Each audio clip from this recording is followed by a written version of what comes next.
Mi hija se negó a venir al hospital cuando yo estaba al borde de la muerte porque estaba celebrando el cumpleaños de su esposo. Estoy ocupada, dijo, a pesar de que los doctores le rogaron que se diera prisa. 2 semanas después, llamé al banco e hice lo que tenía que hacer, tras lo cual mi hija irrumpió en mi casa presa del pánico, pero yo ya había tomado mi decisión. Antes de continuar, por favor, suscríbete al canal y dinos desde dónde nos escuchas en los comentarios. El pitido constante me sacó de un lugar oscuro y lejano. Mis párpados se sentían pesados como bloques de hormigón, y cuando finalmente logré abrirlos, las duras luces fluorescentes me apuñalaron el cráneo como agujas. Señor Durán, puede oírme, dijo una voz de mujer, profesional pero cálida. Intenté hablar, pero mi garganta se sentía como papel de lija. La habitación se arremolinaba a mi alrededor. Paredes blancas, máquinas con luces parpadeantes, tubos que salían de mis brazos. El pecho me dolía con cada respiración. ¿Qué? Logré graznar. ¿Qué me pasó? La enfermera se inclinó más cerca. Su placa de identificación decía Jimena. Tenía ojos amables detrás de unas gafas con montura de alambre. Sufrió usted un infarto, señor Durán. Está en la unidad de cuidados intensivos de un gran hospital. Es martes por la tarde, 15 de abril. ¿Martes? Recordaba haber salido hacia el supermercado el lunes por la mañana. Todo lo que vino después era un vacío. ¿Cuánto tiempo llevo aquí? Desde ayer por la tarde. Los paramédicos lo trajeron sobre las 7 de la noche. Ajustó algo en una de las máquinas. Nos dio un buen susto durante un rato. Un médico apareció junto a mi cama. Joven, con aspecto cansado y un estetoscopio colgando del cuello como una insignia de autoridad. Presionó el frío metal contra mi pecho, frunciendo el ceño ante lo que escuchaba. Señor Durán, soy el doctor Martínez. Su corazón sufrió un daño significativo, pero ahora está estable. Necesitamos monitorearlo de cerca durante los próximos días. ¿Estaré bien? La pregunta salió más débil de lo que pretendía. Con el tratamiento adecuado y cambios en el estilo de vida, muchos pacientes se recuperan bien de los infartos. Hizo anotaciones en su portapapeles. Tendremos que hablar de medicación, modificaciones en la dieta y cuidados de seguimiento. Asentí. Mi mente de ingeniero catalogando automáticamente la información, tratando de procesar los aspectos técnicos. Infarto, daño significativo, monitorear de cerca. Las palabras se sentían ajenas, como si pertenecieran a la vida de otra persona. Jimena ajustó mi goteo intravenoso. Su presión arterial está mejorando. ¿Siente algún dolor en el pecho ahora mismo? ¿Algo? Me moví ligeramente, y un dolor agudo me recorrió el torso. Siento como si alguien estuviera sentado sobre mi pecho. Eso es normal después de lo que ha pasado, dijo el doctor Martínez. Controlaremos su dolor con medicación, pero no dude en llamar si empeora. La tarde pasó en una neblina de procedimientos médicos. Extracciones de sangre, lecturas de electrocardiogramas, ajustes de medicación. Las enfermeras iban y venían con una eficiencia practicada, revisando mis signos vitales, preguntando por mis niveles de dolor, explicando para qué servía cada máquina. Al anochecer, me consideraron lo suficientemente estable como para trasladarme a una habitación normal. Jimena ayudó a coordinar el traslado, empujando mi cama por pasillos estériles bordeados de puertas idénticas. Habitación 347, anunció mientras nos instalábamos en el nuevo espacio. Aquí estará más cómodo. La habitación tenía una ventana que daba al oeste, y a través de ella, podía ver las luces de la ciudad comenzar a parpadear a medida que caía la oscuridad. La ciudad se veía diferente desde aquí arriba, más pequeña, más manejable. La vista me recordó a los planos que solía estudiar, todo dispuesto en patrones nítidos y lógicos. El doctor Elías pasará a verlo en breve, dijo Jimena, revisando los monitores por última vez. Es su cardiólogo. Buen hombre. Le caerá bien. Me acomodé contra las almohadas, con el agotamiento pesando sobre mis extremidades. Mi cuerpo se sentía extraño, poco fiable de formas que nunca había experimentado. A los 68 años, siempre me había enorgullecido de ser independiente, capaz. Ahora ni siquiera podía sentarme sin ayuda. La ventana se oscureció gradualmente mientras la noche se asentaba sobre la ciudad.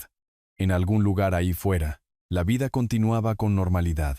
Gente volviendo a casa del trabajo, familias reuniéndose para cenar, niños jugando en los parques.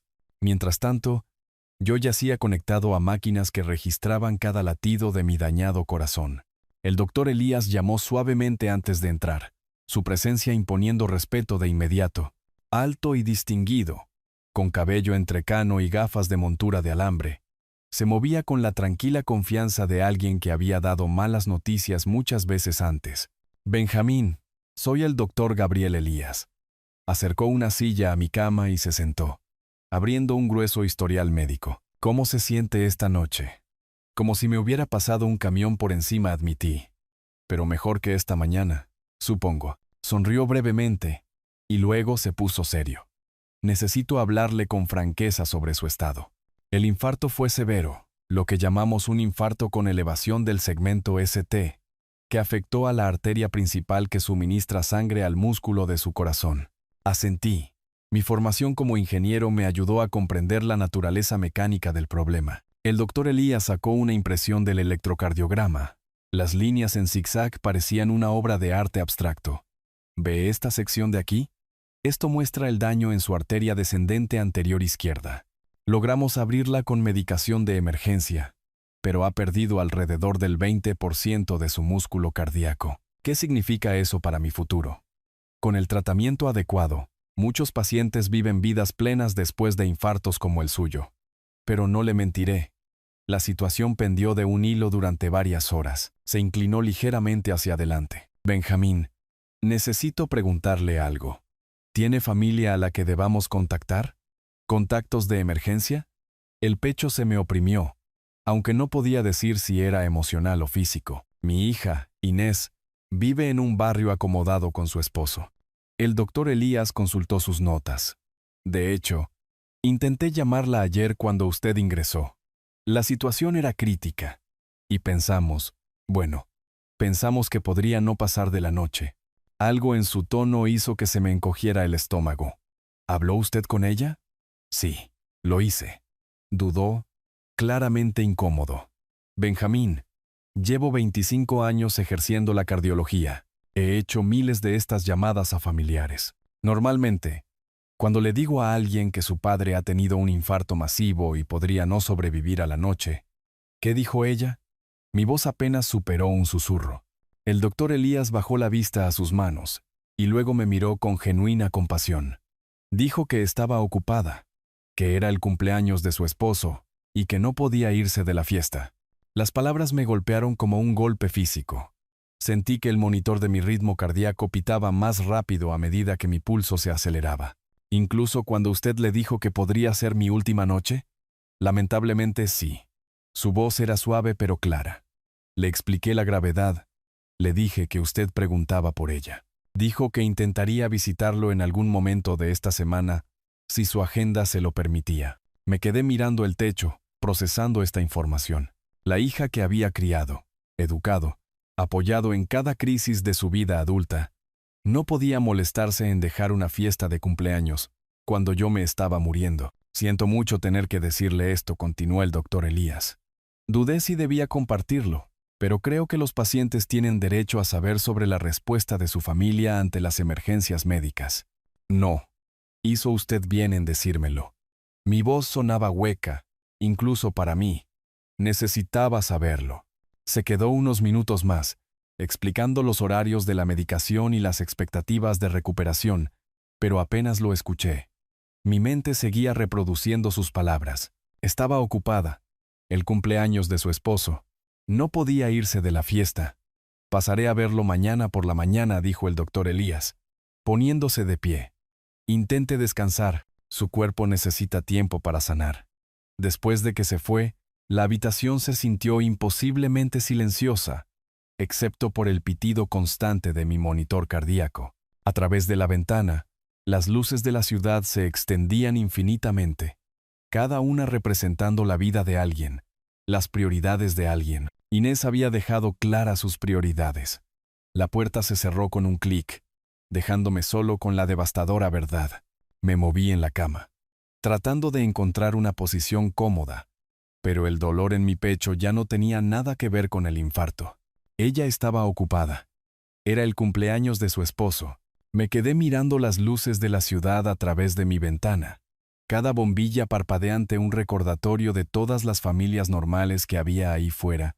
Familias donde las hijas corren al lado de la cama de su padre cuando se está muriendo. Quizás el doctor Elías no entendió bien. Quizás Inés no comprendió la gravedad. La conocía, podía ser dispersa, centrada en su propio mundo, pero seguramente, al enfrentarse a la mortalidad de su padre, pero en el fondo, sabía que no era así. No era la primera vez que Inés ponía su conveniencia por encima de mis necesidades. Simplemente era la más brutal. Mi mente viajó a una prestigiosa universidad, hace 23 años. Inés, con los ojos brillantes y decidida a estudiar negocios, de pie en mi cocina con las cartas de aceptación extendidas sobre la mesa. Papá, entré en la universidad. ¿Puedes creerlo? Sí podía creerlo. La había ayudado con cada solicitud, cada ensayo. Lo que no podía creer era la factura de la matrícula. $40,000. Mi salario de ingeniero era decente, pero esa cantidad significaría trabajar horas extras durante años, saltarme las vacaciones, posponer mis propios sueños de jubilación, pero al ver su rostro ese día, tan lleno de esperanza y ambición, ¿cómo podría decir que no? Trabajé 60 horas a la semana durante 4 años seguidos, fines de semana en la empresa de consultoría, festivos dedicados a revisiones de proyectos. La espalda me dolía constantemente por estar encorvado sobre los planos. Y vivía a base de café y determinación. Inés se graduó con los más altos honores. Estaba tan orgulloso. Luego vino la boda. Martín Herrera, un emprendedor de habla fácil con grandes sueños y deudas aún más grandes. No confié en él desde el principio, pero Inés estaba enamorada y quería una boda de cuento de hadas. Papá, uno solo se casa una vez. Quiero que sea perfecto. $15,000 por un día. El lugar, las flores, el fotógrafo. Todo tenía que ser lo mejor. Vacié mi fondo de vacaciones. Pedí un préstamo contra mi pensión. Trabajé turnos extra hasta que me temblaban las manos de agotamiento. El matrimonio duró 2 años antes de que se separaran. Luego volvieron a estar juntos. Luego se separaron de nuevo. En cada crisis, cada reconciliación, cada nueva aventura empresarial de Martín que fracasaba, yo estaba allí con mi chequera. El pago inicial para su primera casa, $12,000. Un préstamo para el restaurante de Martín que quebró, $8,000. Ayuda de emergencia cuando Inés perdió su primer trabajo, $3,000. La reparación del coche cuando su coche de lujo se averió, $1,500. Había llevado la cuenta mental a lo largo de los años. De la misma manera que los ingenieros llevan la cuenta de los cálculos de carga. Las cifras eran asombrosas, más de $100,000, sin contar los innumerables fines de semana que pasé ayudándolos a mudarse. Los regalos de cumpleaños, los regalos de Navidad que estiraban mi presupuesto cada año. Y anoche, cuando yacía moribundo en este mismo hospital, Inés no pudo irse de una fiesta. Me giré de lado, ignorando el tirón de los tubos intravenosos, y miré el horizonte de la ciudad. En algún lugar, en su apartamento en un barrio acomodado que yo había ayudado a pagar, Inés y Martín probablemente se estaban riendo con amigos, bebiendo vino caro, celebrando otro año de la inútil vida de Martín. Intentaría visitarme en algún momento de esta semana si su agenda se lo permitía, como si yo fuera una cita con el dentista que podía reprogramar. La ira creció lentamente, comenzando como un nudo cálido en mi estómago y extendiéndose hacia arriba hasta que mi pecho ardió con algo que no tenía nada que ver con el daño cardíaco. Durante 68 años, había sido el responsable, el fiable, el que se sacrificaba para que otros pudieran triunfar. ¿Qué había conseguido? Una hija que valoraba la planificación de una fiesta por encima de la vida de su padre. Un yerno que nunca había trabajado un día honesto, pero que vivía como un rey gracias a mi generosidad. Una habitación de hospital solitaria donde procesaba la brutal matemática del amor incondicional. Le había dado todo a Inés. Ahora era el momento de ver qué haría ella cuando ese todo estuviera en juego. Mi monitor cardíaco pitaba de forma constante en la oscuridad.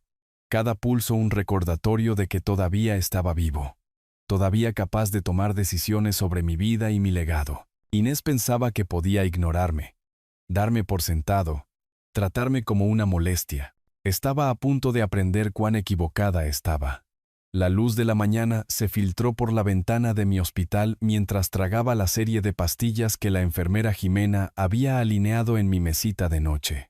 Habían pasado 3 días desde que el doctor Elías me dio su devastadora noticia, y mientras mi corazón sanaba, algo más dentro de mí se estaba cristalizando. Hora de su paseo, señor Durán, anunció Rita, la fisioterapeuta. Su alegre comportamiento chocaba con mi humor, pero obedecí. Nos arrastramos por el pasillo, mis piernas todavía temblorosas pero más fuertes que ayer. El ala de cardiología zumbaba con conversaciones silenciosas y máquinas que pitaban. En la habitación 352, noté a un anciano sentado solo, mirando un arreglo floral marchito. «Buenos días», dije, deteniéndome en su puerta. Levantó la vista con ojos cansados. «Buenos días. Usted es el ingeniero de la 347, ¿verdad?» «Soy Hernán. Benjamín». Me apoyé en el marco de la puerta, agradecido por el descanso. «Parece usted preocupado». La risa de Hernán no tenía humor. «Mi hijo vació mi cuenta de ahorros mientras yo estaba aquí. $35,000. Dijo que lo necesitaba para su negocio.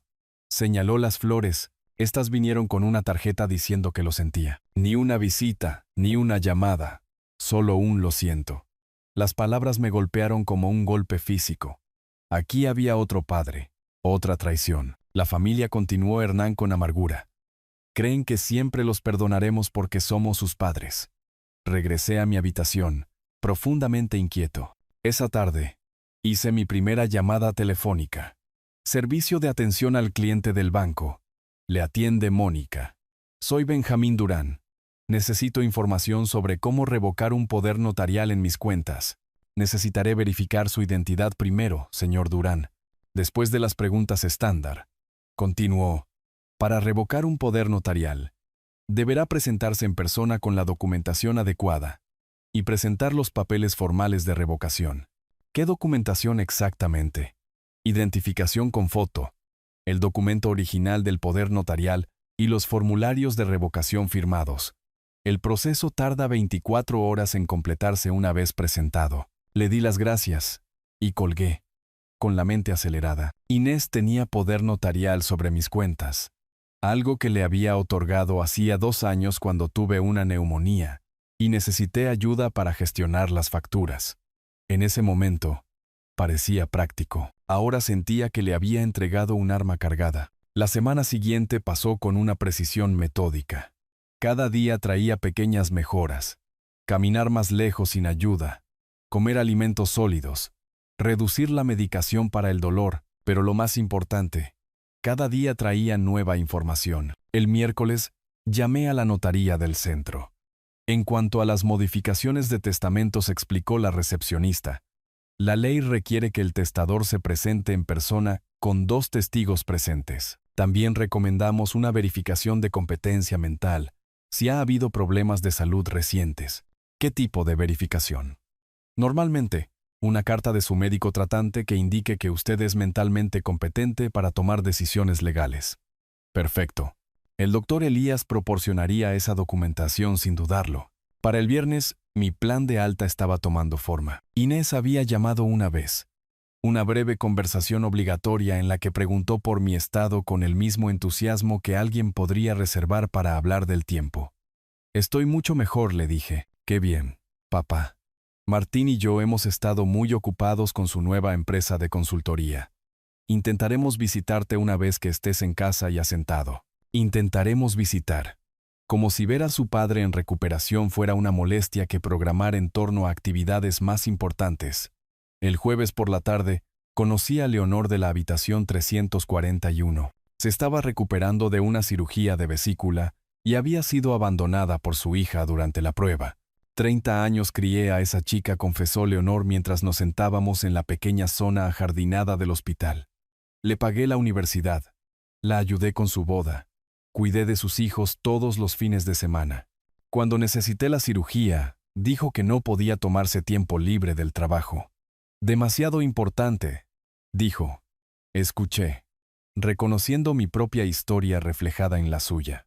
Éramos una generación de padres que lo habíamos dado todo solo para descubrir que nuestros hijos habían aprendido a tomar, pero nunca a dar. ¿Qué hará usted?, le pregunté. Los ojos de Leonor se endurecieron. Cambiar mi testamento. Cada centavo irá al refugio de animales ahora. Al menos los perros son leales. Sus palabras resonaron durante mucho tiempo en la noche. El viernes trajo mi consulta final con el doctor Elías. Me declaró listo para el alta. Me recetó medicamentos y programó citas de seguimiento. Cuando se preparaba para irse, se detuvo en la puerta. Benjamín, espero que considere el perdón. Aferrarse a la ira no es bueno para su corazón. Sonreí, sorprendiéndome de lo genuino que se sintió. Doctor, no es a la ira a lo que me aferro, es a la claridad. Esa noche, me senté junto a mi ventana, viendo el horizonte de la ciudad brillar en la oscuridad. En algún lugar, Inés y Martín vivían su vida cómoda, sostenida por mis décadas de sacrificio y completamente indiferentes a mi experiencia cercana a la muerte. Mañana, iría a casa. Mañana, comenzaría a recuperar el control de mi vida.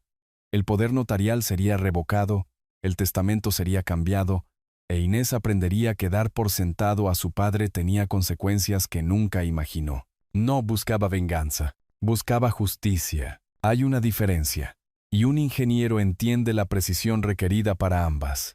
El proceso de alta comenzó a las 8 de la mañana en punto. El doctor Martínez me entregó una carpeta gruesa con papeles, horarios de medicación, restricciones dietéticas, tarjetas de citas de seguimiento. Mi firma se sentía temblorosa en los formularios, pero mi resolución permanecía firme. Recuerde, nada de levantar objetos pesados durante 6 semanas, me instruyó, marcando casillas en su portapapeles.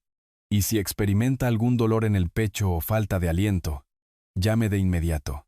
Asentí, aunque mi mente ya estaba acelerada, pensando en asuntos más urgentes que las restricciones médicas. El doctor Elías apareció mientras yo recogía mis pocas pertenencias de la mesita de noche. Parecía cansado, como lo están los médicos cuando han dado demasiadas malas noticias a demasiadas familias. Benjamín, quería despedirlo personalmente. Se sentó en el borde de mi cama. Ha pasado por una prueba tremenda, tanto física como emocionalmente. Tómese tiempo para sanar por completo antes de tomar decisiones importantes. Doctor, usted ha sido más familia para mí estas 2 últimas semanas que mi propia familia. Lo decía de corazón. Gracias por su honestidad sobre Inés. Fue doloroso, pero necesario. Estudió mi rostro con atención. El perdón también puede ser sanador, ¿sabe? A veces la gente no se da cuenta del impacto de sus elecciones hasta que las consecuencias se lo enseñan. Terminé su frase de una manera diferente a la que él pretendía. Tiene usted razón en eso. Después de que el doctor Elías se fuera, completé el papeleo final. La enfermera de alta, una joven de ojos amables, me llevó a la entrada del hospital en la silla de ruedas obligatoria. A pesar de mis protestas, política del hospital, explicó alegremente. Cuestiones de responsabilidad. El aire de la mañana de abril me golpeó como una revelación. 2 semanas de aire reciclado de hospital me habían hecho olvidar lo vivo que podía sentirse el aire real. La ciudad se extendía ante mí, bulliciosa de gente que tenía familias a las que les importaba si vivían o morían. Cogí mi teléfono con dedos que temblaban ligeramente. No sabía si por debilidad o por anticipación. Banco. Servicio de atención al cliente. Soy Benjamín Durán. Número de cuenta 4478921. Necesito revocar el poder notarial de todas mis cuentas inmediatamente. Puedo ayudarle con esa información, señor Durán. Sin embargo, la revocación requiere su presencia física en una sucursal con la documentación adecuada. ¿Qué documentos necesito? Identificación con foto, los papeles originales del poder notarial. Y necesitará firmar los formularios de revocación en presencia de un oficial del banco. Estaré allí esta tarde. ¿Qué sucursal se encarga de estos procedimientos? Nuestra sucursal principal en el centro puede procesar las revocaciones. Están abiertos hasta las 4 de la tarde. Perfecto. Tiempo suficiente para ir a casa, recoger los papeles necesarios y comenzar a reclamar mi vida. Abrí la aplicación de transporte compartido de mi teléfono, aunque la tecnología todavía se sentía extraña en comparación con el simple acto de llamar a un taxi. Mis dedos se movieron lentamente por la pantalla, seleccionando la dirección de mi casa en las afueras. La aplicación indicaba que un conductor llamado Víctor llegaría en 8 minutos. 8 minutos para estar de pie en esta acera y sentir el peso de mis decisiones asentándose a mi alrededor como un abrigo cómodo. Un hombre de negocios pasó corriendo, gritando por teléfono sobre informes trimestrales y haberse perdido el recital de su hija. Una joven madre empujaba un cochecito mientras hacía malabares con su propia llamada telefónica sobre los horarios de la guardería. Todos tenían responsabilidades, prioridades, gente que los necesitaba, todos excepto yo. Pero eso estaba a punto de cambiar. Durante 68 años, había sido el fiable, el proveedor, la red de seguridad para los sueños y fracasos de todos los demás. Había trabajado horas extras para pagar la educación de Inés, vaciado mis ahorros para su boda, sacrificado la seguridad de mi jubilación por los negocios fallidos de su esposo. Y cuando yacía moribundo, ella no pudo irse de una fiesta. Mi teléfono vibró. Su conductor, Víctor, está llegando en un coche blanco. Vi cómo el coche se detenía en la acera. Su conductor, un hombre de mediana edad con sienes canosas, saliendo para ayudarme con mi pequeña bolsa del hospital. Hora de ir a casa. Hora de recoger esos documentos del poder notarial. Hora de visitar el banco y comenzar el proceso de recuperar el control de mi vida financiera. Inés pensaba que podía ignorarme, darme por sentado, tratarme como una molestia. Estaba a punto de descubrir lo cara que resultaría esa suposición. Víctor Ramírez rodeó su coche blanco con la gracia fácil de alguien que había pasado décadas ayudando a la gente a subir a su coche. Su rostro curtido mostró preocupación inmediata cuando me vio salir de la entrada del hospital. ¿Del hospital central? ¿Está usted bien, amigo? Cogió mi bolsa del hospital sin que se lo pidiera. Estoy mejor ahora, respondí, acomodándome en el asiento del pasajero. El coche olía a café y a ambientador de pino, con un rosario colgando del espejo retrovisor y una pequeña foto de un joven pegada al salpicadero. A las afueras, ¿verdad? ¿Por la zona residencial? Víctor comprobó su GPS y se incorporó al tráfico. ¿Problemas de corazón? Asentí, sorprendido por su franqueza. La mayoría de la gente evitaba hablar de temas médicos. Mi padre tuvo 3 infartos, continuó Víctor, dirigiéndose hacia la avenida junto a la costa. Un hombre duro. Trabajó en la construcción durante 40 años. Cada vez pensamos que lo perderíamos. ¿Su familia se unió para apoyarlo? La risa de Víctor tenía un matiz de amargura. Oh, sí, la primera vez. Para la tercera, mis hermanos se quejaban de que las visitas al hospital interferían con sus agendas. Me miró por el espejo. La familia es complicada, ¿no cree? La pregunta quedó flotando entre nosotros mientras nos incorporábamos a la avenida. El gran lago se extendía infinitamente a nuestra derecha, su superficie agitada por el viento de abril. El horizonte del centro de la ciudad se alzaba detrás de nosotros, pareciendo más pequeño con cada kilómetro que avanzábamos hacia el norte.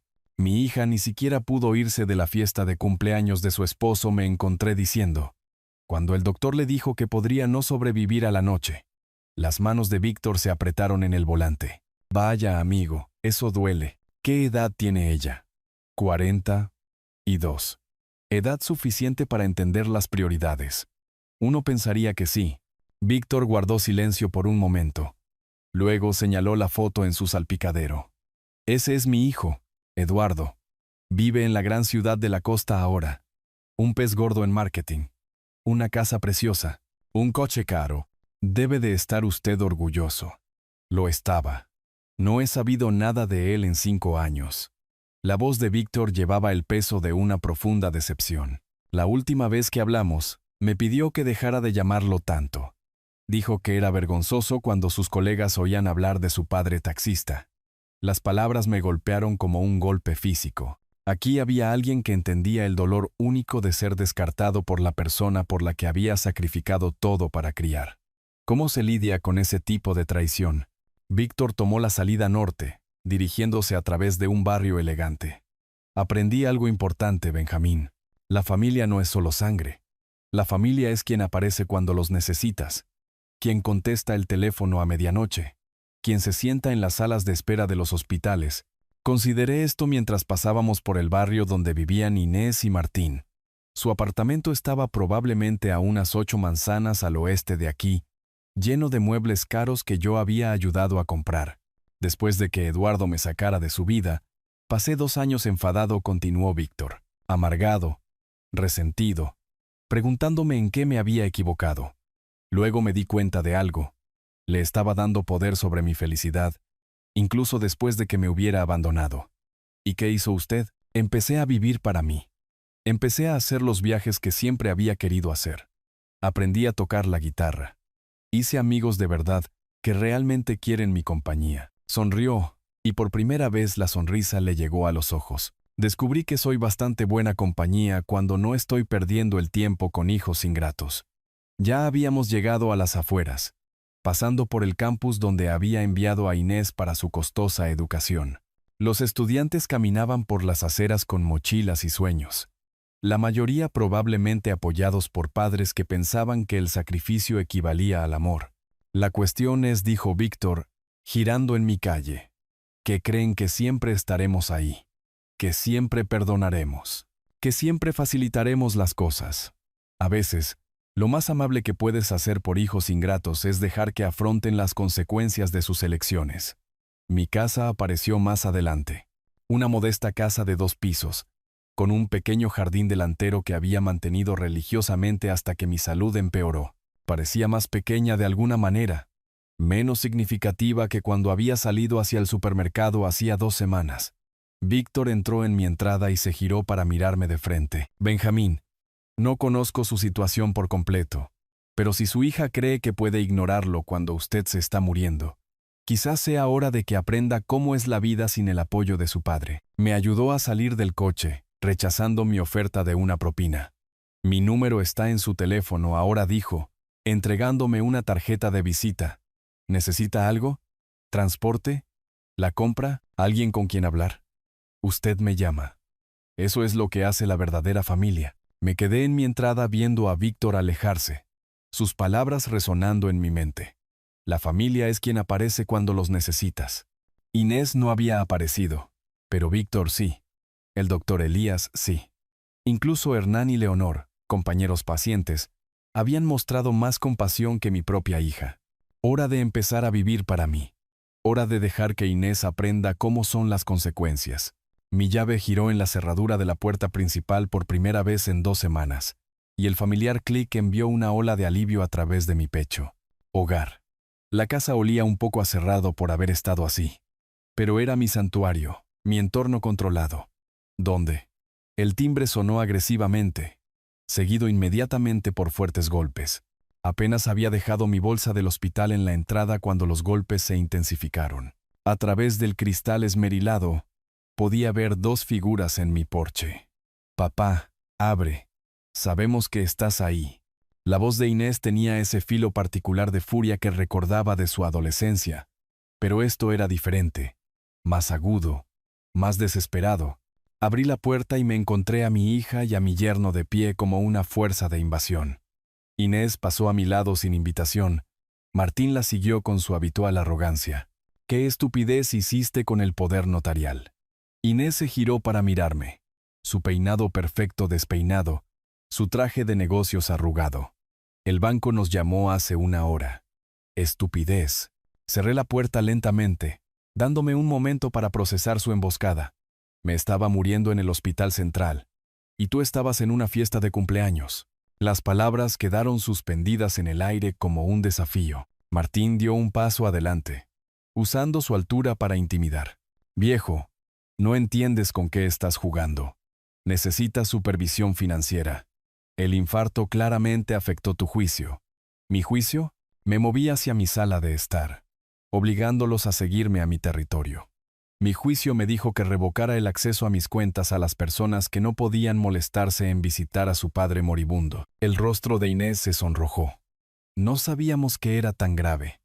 El médico lo hizo sonar como algo rutinario. El doctor Elías te dijo que podría no sobrevivir a la noche. Mi voz se mantuvo nivelada, con calma de ingeniero. Dijiste que estabas ocupada. Eso no es... ¿Cómo supiste? Inés tartamudeó, dándose cuenta de su error. Martín la agarró del brazo, impidiendo que revelara más. Escucha, Benjamín, estás confundido. Los infartos causan problemas de memoria, confusión sobre los acontecimientos. Estuvimos ahí para ti. Me senté en mi sillón favorito, uno que me había comprado después de trabajar horas extras para pagar la boda de Inés. Me estás mintiendo en la cara en mi propia sala de estar. Papá, estás siendo manipulado por el personal del hospital.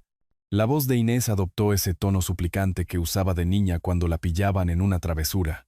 Probablemente te llenaron la cabeza de historias para que te enfadaras con nosotros. Fuera. Las palabras salieron en voz baja, pero absolutas. El rostro de Martín se ensombreció. No puedes simplemente echarnos. Somos familia.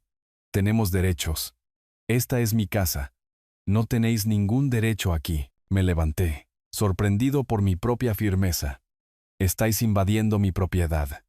Inés se interpuso entre Martín y yo, su fachada de mujer de negocios resquebrajándose. Papá, por favor, hablemos de esto racionalmente. Estás cometiendo un gran error que nos afecta a todos. El único error que cometí fue confiarte el acceso a los ahorros de mi vida. Las manos de Martín se cerraron en puños. Viejo desagradecido. Nos hemos sacrificado por ti. Inés ha pasado años gestionando tus asuntos. ¿Y así es como nos lo pagas? ¿Sacrificado? La palabra tenía un sabor amargo. Yo pagué por tu restaurante que fracasó. Cubrí tus deudas de tarjeta de crédito. Te di el pago inicial para vuestro apartamento. ¿Qué habéis sacrificado exactamente vosotros? Nuestro tiempo, nuestra energía. Lidiando con tus necesidades mientras intentamos construir nuestras propias vidas. Inés le lanzó a Martín una mirada de advertencia, pero el daño ya estaba hecho. Sus verdaderos sentimientos finalmente habían salido a la luz.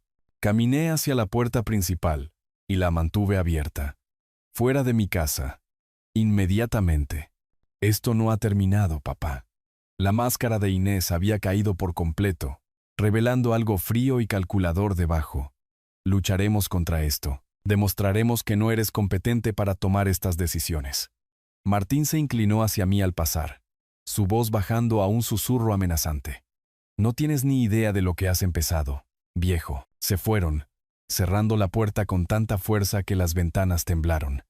Me quedé allí un largo momento, escuchando el portazo de las puertas de su coche y el rugido de su motor mientras se alejaban a toda velocidad. En el repentino silencio, pude oír que mi monitor cardíaco habría estado pitando rápidamente si todavía lo llevara puesto. Giré el cerrojo con los dedos temblorosos, el clic metálico resonando en mi casa de repente silenciosa. El silencio se sentía profundo después de su agresiva intrusión, pero no pacífico, sino cargado como el aire antes de una tormenta. Caminando por mi sala de estar, enderecé el cojín que Inés había tirado al gesticular salvajemente durante su diatriba. Una cosa tan pequeña, pero en mi mundo ordenado, se sentía como una prueba de violación. Demostraremos que no eres competente para tomar estas decisiones. La amenaza de despedida de Inés se repetía en mi mente mientras me dirigía a la cocina, con las piernas aún inestables por la confrontación y la larga mañana. Llené mi tetera con agua, el ritual familiar ayudando a calmar mis nervios. El té siempre había sido mi bebida para pensar. Mientras esperaba a que el agua hirviera, procesé lo que acababa de suceder. Habían conducido directamente desde el banco para enfrentarme, sin una llamada telefónica, sin ningún intento de conversación civilizada, solo exigencias y amenazas en mi propia casa. La agresión de Martín había sido particularmente reveladora. La forma en que me había llamado viejo había usado su tamaño para intimidar, amenazarme en mi propia sala de estar. Esto no era dolor o confusión por la cancelación del poder notarial. Esto era desesperación. La tetera silbó y vertí el agua sobre las hojas de té, viendo cómo el color ámbar se extendía por la taza. Mis manos estaban más firmes ahora. Llevé mi té a la ventana de la sala de estar que daba a la calle. El coche de lujo de Inés ya no estaba, pero todavía podía sentir el eco de su presencia. De la misma manera que puedes sentir que alguien ha estado en tu casa incluso después de que se haya ido. Tenemos derechos. Lucharemos contra esto. Martín había revelado más de lo que pretendía. No solo estaban molestos por perder el acceso financiero, estaban en pánico, lo que sugería que habían estado dependiendo de mi dinero más de lo que yo me había dado cuenta. Me acomodé en mi sillón de lectura, el que había colocado perfectamente para aprovechar la luz de la tarde. Desde aquí podía ver a la señora Rodríguez cuidando su jardín de al lado, al cartero haciendo sus rondas, la vida suburbana normal continuando como si mi mundo no acabara de cambiar de eje. La confrontación había aclarado algo importante. Cancelar el poder notarial no era suficiente. Si estaban dispuestos a irrumpir en mi casa haciendo amenazas, estarían dispuestos a tomar medidas más drásticas. Demostraremos que no eres competente. Esa amenaza conllevaba serias implicaciones. Si podían convencer a un tribunal de que era mentalmente incompetente debido al infarto, podrían recuperar el control de mis finanzas a través de un procedimiento de tutela. Podrían declararme incapaz de gestionar mis propios asuntos. Saqué mi cuaderno de la mesita auxiliar, el mismo que había usado para cálculos de ingeniería durante décadas. Ahora necesitaba calcular algo diferente. Cómo protegerme de mi propia familia.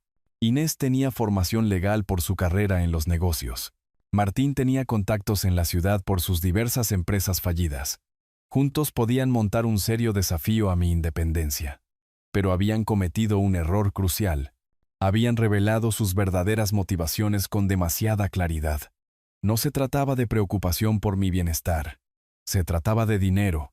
Simple y llanamente, escribí en mi cuaderno: Inés y Martín. Desesperación financiera.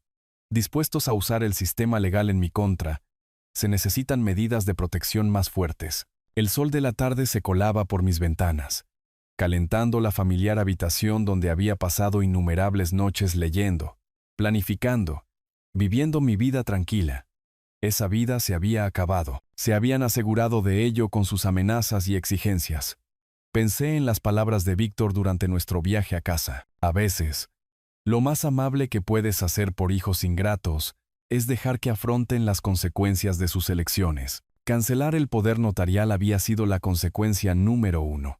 Pero si querían escalar este conflicto, estaba preparado para mostrarles exactamente lo cara que se volvería su codicia. Cogí el teléfono, hora de llamar a la notaría para actualizar mi testamento. 2 días después, la señora Rodríguez se me acercó mientras revisaba mi correo. Su habitual comportamiento cálido reemplazado por una vacilación incómoda. Benjamín, ¿cómo se siente? Después de su incidente, la forma en que dijo incidente envió señales de advertencia a mi cerebro de ingeniero. Conocía a María Rodríguez desde hacía 15 años. Nunca había sido extraña conmigo. Me estoy recuperando bien. Gracias. ¿Por qué lo pregunta? Miró hacia su casa, luego de vuelta a mí con evidente incomodidad. Su hija pasó por aquí ayer. Parecía muy preocupada por usted, viviendo solo después del infarto. Mi presión arterial se disparó, pero mantuve mi voz nivelada. Inés estuvo aquí. Dijo que usted se ha vuelto olvidadizo, confundido sobre las cosas, que podría necesitar supervisión. La voz de María transmitía una preocupación genuina mezclada con algo más. Duda sobre mí. ¿Qué le dijo exactamente? María movió sus guantes de jardinería entre sus manos, que ha estado tomando decisiones financieras irracionales, cancelando acuerdos importantes sin entender las consecuencias. Me pidió que lo vigilara, que la llamara si parecía inestable. La naturaleza sistemática de su ataque se hizo evidente. No solo estaban amenazando con acciones legales, estaban envenenando mis relaciones comunitarias, construyendo el caso de incompetencia manipulando a las personas que se preocupaban por mí. María, ¿le parecí confundido o inestable cuando hablamos de su jardín de rosas la semana pasada? Pareció aliviada de centrarse en algo concreto. No, usted estaba perfectamente normal. Me dio excelentes consejos sobre el problema de los pulgones. Entonces, confíe en ese juicio por encima de los chismes. 3 días después, visité la sucursal del banco en el centro para finalizar medidas de seguridad adicionales en la cuenta.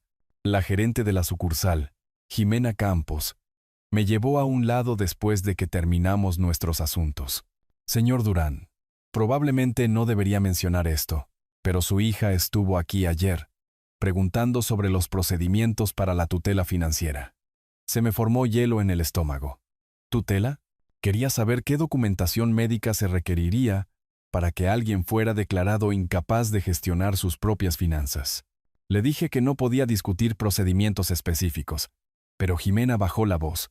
Parecía muy centrada en las reclamaciones de deterioro cognitivo postinfarto. ¿Presentó algún papel? No, pero programó una consulta con nuestro departamento legal para la próxima semana. Agradecí a Jimena y salí del banco con una creciente sensación de urgencia. Inés no estaba haciendo amenazas en vano. Estaba investigando estrategias legales para que me declararan incompetente. Para el martes siguiente, el alcance de su campaña se hizo totalmente evidente. En la cafetería local, donde había sido un cliente habitual durante una década, el saludo del dueño se sintió forzado. Benjamín, me alegro de ver que se las arregla bien.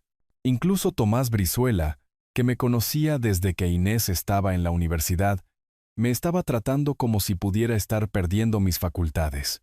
Tomás, ¿alguien sugirió que no me estaba arreglando bien? Su rostro enrojeció. Su hija y su esposo pasaron por aquí. Mencionaron que había estado teniendo algunas dificultades desde el hospital, tomando decisiones impulsivas, confundiéndose con asuntos de dinero. Pedí mi café solo de siempre. Pagué con el cambio exacto e hice una conversación casual sobre las perspectivas de la temporada del campeonato de fútbol. Tomás se relajó mientras yo demostraba una completa claridad mental. A mí me parece que está usted bien, admitió mientras me preparaba para irme. Es porque estoy bien. Recuerde eso cuando la gente sugiera lo contrario. Esa noche, me senté en mi cocina haciendo un recuento de las pruebas de su sistemático asesinato de mi reputación. 3 vecinos contactados. Mi banco. Negocios locales donde era conocido. Estaban construyendo una narrativa de deterioro cognitivo post-infarto, preparando testigos que pudieran testificar sobre mi supuesta incompetencia. La parte de ingeniero de mi mente admiraba su minuciosidad, incluso mientras me sentía violado por su manipulación. Habían convertido mis relaciones comunitarias en armas contra mí. Saqué mi cuaderno y escribí. Inés y Martín. Campaña organizada de impugnación de competencia. Cronología. Aproximadamente una semana. Objetivos. Vecinos. Banco. Negocios locales. Meta. Establecer patrón de deterioro cognitivo para tutela legal. Debajo de eso añadí. Se requiere contraestrategia. Acción inmediata necesaria. Cogí el teléfono y marqué el número de la notaría. Soy Benjamín Durán. Necesito acelerar mi cita para la modificación del testamento. ¿Cuándo podemos vernos? Tenemos un hueco mañana a las 10 de la mañana. Allí estaré. Ahora entendía que habían declarado la guerra a mi independencia, a mi reputación y a mi derecho a controlar mi propia vida. Pensaban que un paciente anciano de infarto sería fácil de manipular y derrotar. Estaban a punto de aprender cuán equivocados estaban. El ascensor subió al piso 14 del edificio del centro, llevándome hacia lo que sería mi salvación o el comienzo de una guerra legal que podría no sobrevivir. A través de las paredes de cristal del ascensor, la ciudad se extendía debajo de mí. Una ciudad donde las familias o se apoyaban o se destruían. Y yo finalmente había aprendido a qué categoría pertenecía la mía. La oficina de Jaime Morales ocupaba una suite en la esquina con ventanas de suelo a techo con vistas al Gran Lago. Su recepcionista, una mujer profesional de unos 30 años, me condujo a una sala de conferencias donde Morales esperaba, con documentos legales ya extendidos sobre una pulida mesa de caoba. Señor Durán, por favor tome asiento. Morales tendría quizás 50 años, con sienes canosas y el comportamiento cuidadoso de alguien que había manejado miles de disputas familiares. Antes de proceder, necesito hacerle algunas preguntas estándar para verificar su competencia mental. Agradecí su franqueza. Adelante. ¿Qué fecha es hoy? 12 de mayo de 2025. Martes. ¿Quién es el presidente actual? El presidente de turno, para mi desgracia. Morales sonrió brevemente. ¿Puede decirme por qué está aquí hoy? Quiero revocar completamente mi testamento actual y crear uno nuevo que desherede por completo a mi hija y a mi yerno. Es una decisión significativa. ¿Está usted seguro de que esto es lo que quiere? Saqué mi cuaderno, el mismo que había usado para documentar la campaña de Inés y Martín en mi contra. He pasado 3 semanas documentando su comportamiento desde mi infarto. Han manipulado a mis vecinos, intentado que me declaren incompetente y me han amenazado en mi propia casa. Morales revisó mis notas con interés profesional. Esta es una documentación exhaustiva. ¿Qué desencadenó específicamente esta decisión? Mi hija no pudo molestarse en dejar la fiesta de cumpleaños de su esposo cuando yo me estaba muriendo. Luego intentaron destruir mi reputación cuando recuperé el control de mis finanzas. Ya veo. Morales tomó notas en su blog de notas legal. La ley permite la desheredación completa, pero necesito asegurarme de que este documento pueda resistir cualquier impugnación de competencia que puedan presentar. ¿Qué tipo de impugnaciones? Podrían alegar que el infarto afectó a su juicio, que no es usted mentalmente capaz de tomar tales decisiones. Su documentación ayuda, pero incluiré un lenguaje específico que impida tales impugnaciones. Morales pasó la siguiente hora elaborando un lenguaje que haría mi testamento blindado. El nuevo documento dejaba todo: mi casa, ahorros, inversiones, bienes personales a la Asociación Nacional del Corazón. Inés y Martín recibirían exactamente $1 cada uno solo para demostrar que no los había olvidado. Esta cláusula de aquí Morales señaló un párrafo que había escrito: establece específicamente que usted está en su sano juicio, que esta decisión se tomó después de una cuidadosa consideración y que cualquier intento de impugnación basado en incompetencia mental resultará en la pérdida automática incluso de la herencia de $1. Perfecto. 2 testigos de la oficina de Morales, asistentes legales que nunca me habían visto antes, entraron en la sala de conferencias. Su presencia proporcionaría una verificación independiente de mi estado mental durante la firma. Señor Durán, ¿entiende usted el contenido de este testamento?, preguntó Morales formalmente. Entiendo completamente. Dejo todo mi patrimonio a la caridad y desheredo a mi hija y a mi yerno. ¿Está tomando esta decisión libremente, sin coacción ni presión? Absolutamente libremente. Es la decisión más lógica que he tomado en mi vida. Firmé mi nombre con manos firmes, las mismas manos que habían dibujado planos de ingeniería durante 40 años. Los testigos firmaron debajo de mi firma, y Morales notarizó el documento con su sello oficial. Este testamento es ahora legalmente vinculante, dijo Morales, colocando el original en la caja fuerte de su oficina. Presentaré una copia en el Tribunal de Sucesiones mañana. Su patrimonio está ahora protegido. Caminando de vuelta al ascensor, me sentí más ligero de lo que me había sentido en meses. Inés y Martín habían declarado la guerra a mi competencia, a mi reputación y a mi independencia. Ahora descubrirían el coste de esa guerra. El ascensor descendió hacia el nivel de la calle, llevándome de vuelta a un mundo donde ya no era una víctima de la codicia de mi familia. 3 días después, me senté en mi sala de estar viendo cómo las sombras de la tarde se alargaban sobre la misma alfombra donde Inés y Martín me habían amenazado hacía 2 semanas. El testamento firmado descansaba seguro en la caja fuerte de la oficina de Morales, pero su poder residía en mi conocimiento de que su futuro financiero acababa de evaporarse. Marqué el número de Inés exactamente a las 4 de la tarde, un momento elegido para pillarlos a ambos en casa, dándoles horas para asimilar lo que estaba a punto de decirles. ¿Papá? Inés sonaba sorprendida pero complacida. ¿Cómo te sientes? Mucho mejor, la verdad. Te llamo para informarte de algo importante. Mantuve mi voz conversacional, casi casual. He cambiado mi testamento. El silencio se extendió por la línea durante varios latidos. ¿Cambiado cómo? Completamente. Cuando yo muera, no recibirás nada. ¿Qué? ¿De qué estás hablando? Su voz subió una octava. ¿Nada? Eso es imposible. Todo va a la Asociación Nacional del Corazón. Tú y Martín recibiréis cada uno exactamente $1 para demostrar que no os olvidé. El teléfono resonó como si se le hubiera caído. Luego oí un susurro frenético. La voz de Martín se unió a la llamada. Benjamín, no puedes hablar en serio con esta tontería. Totalmente en serio, Martín. El Nuevo Testamento fue firmado hace 3 días, con testigos, notarizado y presentado en el Tribunal de Sucesiones. La voz de Inés volvió, temblorosa ahora. Papá, esto es una locura. No puedes simplemente. Necesitamos hablar de esto cara a cara. No dudéis en venir. La línea se cortó. Me preparé una taza de té y me acomodé en mi sillón de lectura para esperar. El sol de la tarde lo teñía todo de dorado, pacífico, mientras que en algún lugar de la ciudad, Inés y Martín estaban sin duda teniendo una tarde muy diferente. Llegaron en 47 minutos. Lo cronometré. El timbre sonó con la misma urgencia agresiva que hacía 2 semanas, pero esta vez yo tenía todo el poder. Inés se abalanzó sobre mí en cuanto abrí la puerta.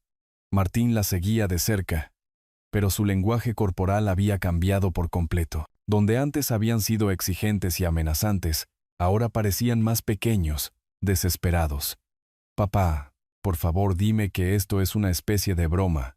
La compostura perfecta de Inés se había resquebrajado. Su pelo estaba despeinado, su traje de negocios arrugado, como si hubiera estado caminando de un lado a otro. No es una broma. Los documentos legales no están para bromas. Martín intentó sus tácticas de intimidación habituales, acercándose a mí. Viejo, no sabes lo que estás haciendo. Esta decisión afecta a más que solo a nosotros. ¿En serio? ¿A quién más afecta? ¿Nuestro futuro? ¿Nuestros planes? ¿Nuestro...? Se detuvo antes de admitir su completa dependencia financiera. Inés se dejó caer en mi sofá sin invitación, con las manos temblando. Papi, cometí errores. Sé que los cometí. Pero excluirme por completo, ese no eres tú. Tienes razón. El padre que habría aceptado tu negligencia y abuso murió en el hospital central. Ahora soy alguien diferente. Podemos solucionarlo. La voz de Inés adoptó el tono suplicante que usaba de niña, cuando había roto algo valioso. Seré mejor, más atenta. Llamaré todos los días. Inés, ¿dónde estabas el 14 de abril cuando me estaba muriendo? Se quedó helada. ¿Cómo sabes de...? El doctor Elías me lo contó todo, sobre cómo no pudiste irte de la fiesta de cumpleaños de Martín, sobre cómo dijiste que intentarías visitar. Si tu agenda te lo permitía, el rostro de Martín se ensombreció. Ese doctor violó la confidencialidad del paciente. Le contó a un paciente cómo respondió su familia a su emergencia. Eso no es una violación, es honestidad. Inés empezó a llorar, lágrimas de verdad corriendo por sus mejillas. Me equivoqué. Cometí un terrible error. Pero no puedes castigarme por el resto de mi vida. No te estoy castigando por el resto de tu vida. Me senté frente a ella, tranquilo mientras ella se derrumbaba. Te estoy castigando por el resto de la mía. Martín se arrodilló junto a Inés, ambos ahora por debajo de mi nivel de los ojos. Por favor, Benjamín, te lo suplicamos, no hagas esto. Ahora sabéis exactamente cómo se siente ser abandonado en la hora más oscura. Inés me miró a través de sus lágrimas, el rímel corriendo por sus mejillas, como pintura de guerra lavada por la derrota. Por favor, papi, lo siento. Lo siento muchísimo. ¿Sientes haber sido descubierta? ¿O sientes haberlo hecho? Martín la agarró del brazo, poniéndola de pie. Su rostro había pasado de suplicante a algo más oscuro, más desesperado. Bien. ¿Quieres jugar a este juego, viejo? Ya veremos. ¿Qué juego, Martín? La audiencia de competencia. Demostraremos que no estás mentalmente apto. Ese infarto te revolvió el cerebro. Te volvió paranoico y vengativo. Su voz ganó fuerza mientras construía su argumento.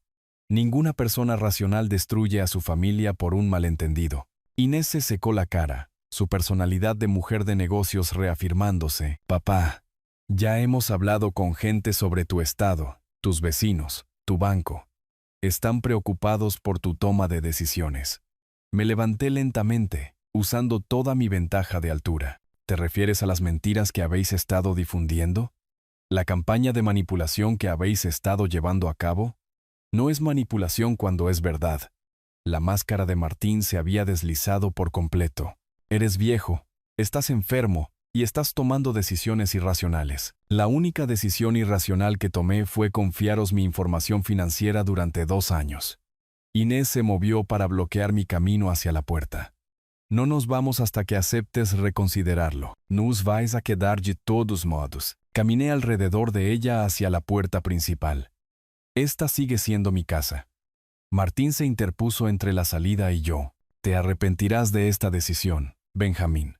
Lucharemos contra este testamento con todo lo que tenemos. ¿Con qué dinero? Oh, es verdad, no tenéis nada. La verdad de su situación les golpeó simultáneamente. Sin acceso a mis cuentas, sin la promesa de una herencia, no tenían recursos para desafíos legales. El rostro de Inés se puso pálido. No puedes simplemente abandonarnos así. Mírame. Las manos de Martín se cerraron en puños. Te crees muy listo, pero solo eres un viejo amargado muriendo solo. Mejor solo que rodeado de gente que me ve como un cajero automático. Esto no ha terminado, siseó Inés, su dolor transformándose en pura rabia. Encontraremos una manera de impugnar esto. Demostraremos que eres incompetente. Haréis exactamente lo que hicisteis cuando me estaba muriendo. Nada. Abrí la puerta principal de par en par, porque cuando importa solo pensáis en vosotros mismos. Martín se inclinó al pasar, su voz bajando a un susurro. No tienes ni idea de lo que has empezado. Esta guerra no ha terminado. Inés se detuvo en el umbral, su rostro una mezcla de dolor y cálculo. Sigo siendo tu hija, sin importar lo que digan los documentos legales. Y las hijas tienen derechos. Las hijas que aparecen tienen derechos. Las hijas que abandonan a sus padres tienen consecuencias. Se fueron, pero no en silencio esta vez. Inés cerró la puerta con tanta fuerza que las ventanas temblaron. Los oí discutir en la entrada, sus voces resonando por todo el vecindario mientras peleaban sobre la culpa y las estrategias y los abogados que no podían permitirse. Cerré la puerta con llave y volví a mi sala de estar, acomodándome de nuevo en mi silla mientras su coche se alejaba rugiendo. La casa se sintió pacífica de nuevo. Aunque sabía que esta paz era temporal, cumplirían sus amenazas. Intentarían impugnar el testamento. Intentarían demostrar la incompetencia. Intentarían reclamar lo que consideraban su derecho de nacimiento. Pero yo había estado diseñando soluciones a problemas complejos durante 40 años. Cada estructura que había diseñado tenía que resistir la presión, el clima y el tiempo. Esta estructura legal haría lo mismo. Afuera, la tarde se asentaba sobre mi tranquila calle. En algún lugar de la ciudad, Inés y Martín estaban planeando su próximo movimiento. Pero por ahora, en mi propia casa, rodeado de la vida que había construido con mis propias manos y mi mente, estaba exactamente donde pertenecía. El teléfono sonó. Dejé que sonara. Si te gustó esta historia, por favor dale me gusta a este video. Suscríbete al canal y comparte tus impresiones sobre esta historia en los comentarios. Para escuchar la siguiente historia, haz clic en el recuadro de la izquierda. Gracias por tu atención.